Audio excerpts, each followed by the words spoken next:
Ito na yung una namin pagtatry nitong crayfish.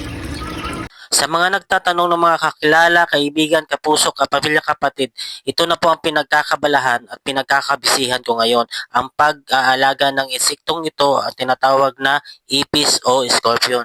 Pero syempre ako'y nagbibiro lang, kung hindi man kayo natawa, sorry na, pasensya na agad.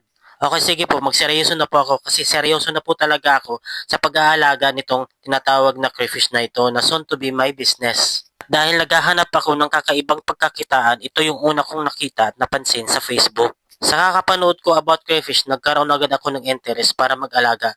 Kaya pumunta kagad kami sa kakilala naming seller para bumili at kumuha ng 2 trio agad, 2 lalaki at 4 na babae. Yun ang umpisa at kami na bahala magparami.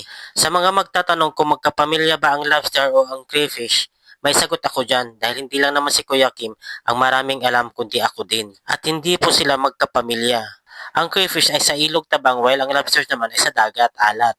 At ang kaibahan pa nila sa pagkakaalam ko, mas masarap ang crayfish kaysa sa lobster, mas malasa, mas masarap ang crayfish. At bago namin silang hayaan sa kanilang bagong tirahan o lagayan, hinayaan na muna namin na ibabad sa tub ng about 5 minutes bago namin silang pakawalan dahil ito ay masilan sa pagbago-bago ng water level. Dami ko na talagang alam, papalitan ko na talaga si Kuya Kim.